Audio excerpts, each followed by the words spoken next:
Hey, hey, hey, hey, hey, hey! Ito na naman tayo guys, sa late dinner. Woo! Siguro ang oras ngayon guys, mga 12:20 na ng hating gabi. Kasi kay busy ako kasi maraming items na mga paldo na dumating. Kasi 4 times na bumabalik sa market kasi yung mga soke namin mga naglalabasan ng mga items na yung iba pang kayamanan ng Pilipinas, yung iba pang benta, yung iba pang benta talaga, right? Ngayon guys, natapat na sa late dinner, yung kasama ko, aba, akala nyo guys, nakatulog na, hila. Kinuha pa ibang items na soke na hindi na kuha ng ilang araw. Alright? Ngayon, kakain tayo siguro mag-isa. Ano bang ulam? Wow! Alright!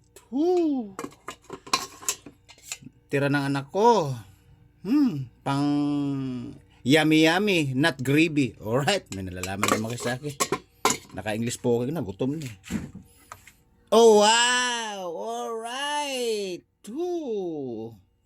Yummy again. Dito. Wow! This is my favorite. Not like beef cause have cholesterol. Wow! Another favorite! Yay! Favorite ko guys, kilaw. Kilaw na vegetable. Alright. Sarap naman ang ulam ni Bihero Mabunganga. Wow! Bangos with carrots ba to? O ano, nakalimutan ko yung pangalan niya guys, yung ano na yan. Sobrang gutom, nakalimutan ko na. Kasarap. Soup with bangos, patatas at saka repolyo. Alright, repolyo yung bagyo. Tapos hanapin natin yung rice para compatible.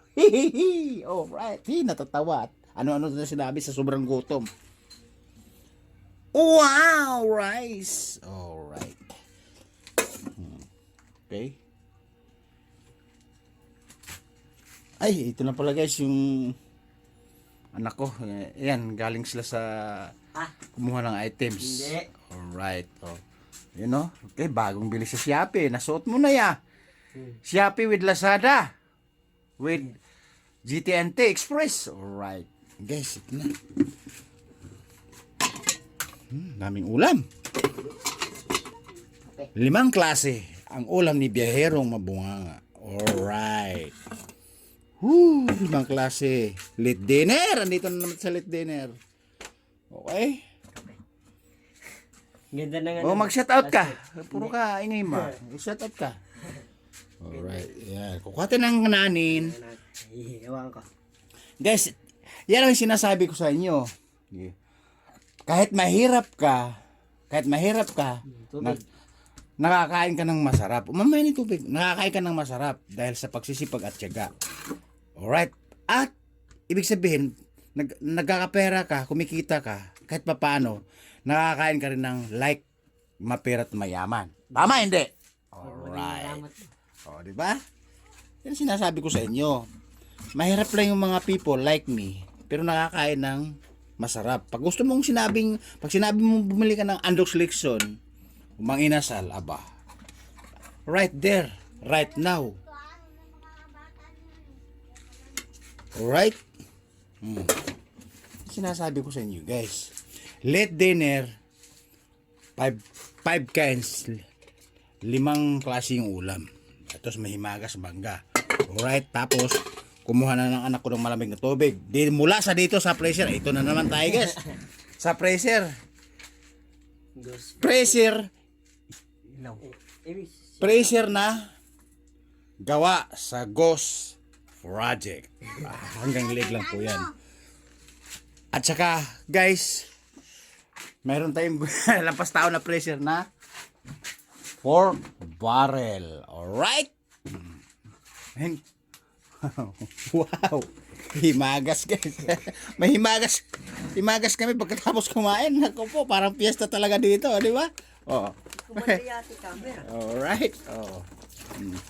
Ano himagas namin? Pagkatapos kumain. Alright. Himagas. Himagas ni Biyaherong Mabunganga. Ang sarap na. Talagang Hindi kami mapepera guys, pero yung pagkain, mga yayamanin. O, di ba? Kita nyo na.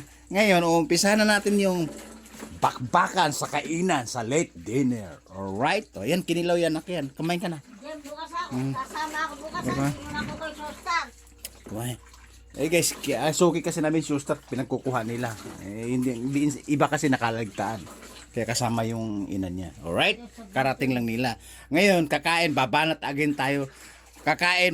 tayo na again ng late dinner. 12:30 na po ng oras nyo po ngayon. Alright guys, yung pressure daw, i-introduce daw. Again, may pressure na lampas tao na gawa sa Ghost Project. At pressure na gawa sa... Ay! Ito pala, ang lampas tao pala guys, mali pala. Ang lampas tao pala, gawa sa pork barrel. At saka medyo malit hanggang leg, Ghost Project. Alright? Guys, bababa ko na. Ano na sinasabi ko? Palipalipit na dila ko sa sobrang gutom kasi 12:30 na nga eh. Again, ulam namin, may soup, favorito ko yan. At may himagas kami na made from Thailand. Hamon for window for himagas. Alright? Bulol-bulol na. Gutom na ako. Alright guys, baba ko na. Kakain muna ako. Babu! Woo! Sasabakan natin yung bangos. Hindi, Talap. kain na.